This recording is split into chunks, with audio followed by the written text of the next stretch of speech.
حضرت محمد صلی اللہ علیہ وسلم نے فرمایا، جس کا مفہوم ہے کہ اگر تمہارے پاس کسی قوم کا کوئی عزت دار آدمی آئے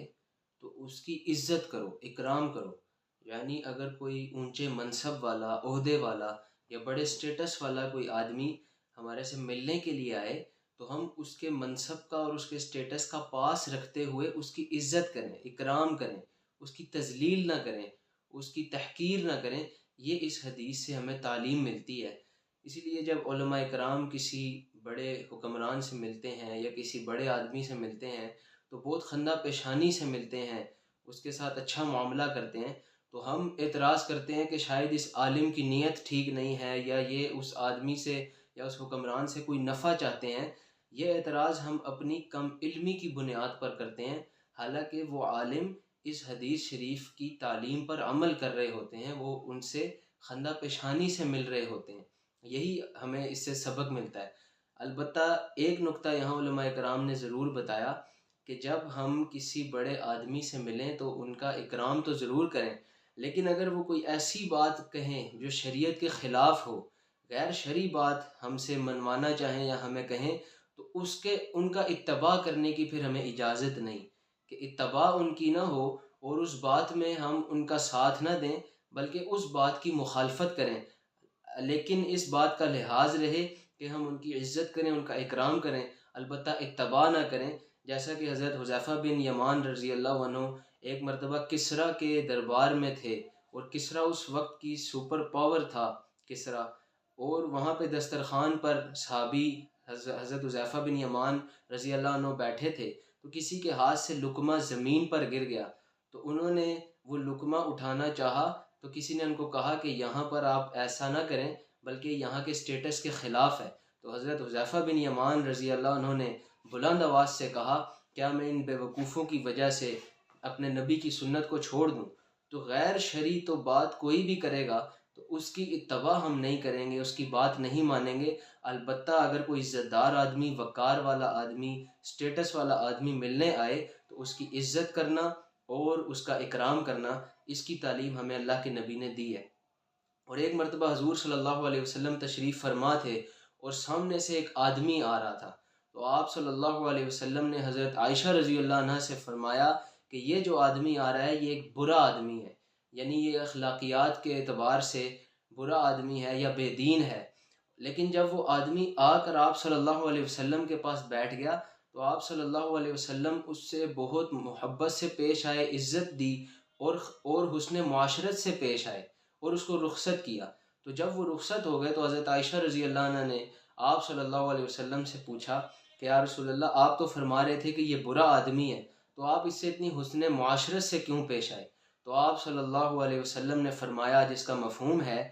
کہ برے آدمی کی برائی سے بچنے کے لیے یا برے آدمی کے شر سے بچنے کے لیے اس کے ساتھ اچھا معاملہ کرو، عزت والا معاملہ کرو۔ یعنی کہ اگر ہم کسی برے آدمی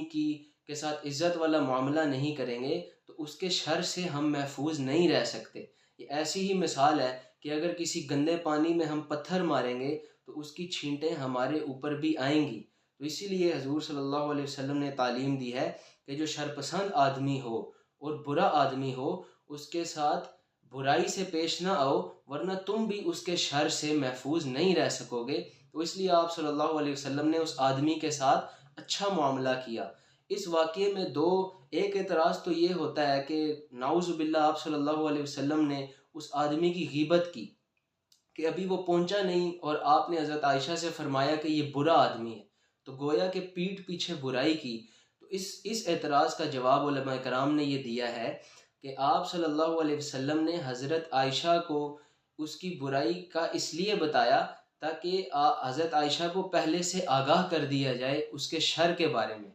کہ پہلے سے ہی حضرت عائشہ اس کے شر کے بارے میں آگاہ ہو جائیں۔ اس لیے آپ صلی اللہ علیہ وسلم نے اس کی برائی کی، نہ کہ اس کی غیبت کرنے کے لیے۔ اسی وجہ سے علماء اکرام نے فرمایا ہے کہ اگر آپ سے کوئی آدمی مشورہ مانگنے آئے کسی تیسرے آدمی کے بارے میں تو یہ ہمارا فرض بنتا ہے کہ ہم اس کو اس تیسرے آدمی کی تمام صفات سے آگاہ کریں، چاہے وہ اچھی ہوں یا بری ہوں، تاکہ وہ اس کے شر سے، اس تیسرے آدمی کے شر سے اس کو کوئی نقصان نہ پہنچے، اسی میں اس کی خیر خواہی ہے۔ تو یہ غیبت نہیں ہے، بلکہ یہ کسی کی خیر خواہی ہے کہ ہم کسی کے شر سے اس کو آگاہ کریں، یہ غیبت نہیں ہے۔ اور دوسرا اعتراض جو اس واقعے میں ہوتا ہے وہ یہ ہے کہ جب آپ صلی اللہ علیہ وسلم کو معلوم تھا کہ یہ آدمی برا ہے اور اخلاقیات کے اعتبار سے ٹھیک نہیں ہے، تو آپ صلی اللہ علیہ وسلم نے اس کی اصلاح کیوں نہیں فرمائی یا اس کو تبلیغ کیوں نہیں کی،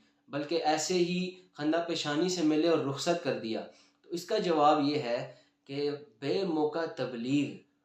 یہ فائدے کی بجائے نقصان کا باعث ہے۔ علماء اکرام فرماتے ہیں کہ تبلیغ اگر بے موقع کی جائے،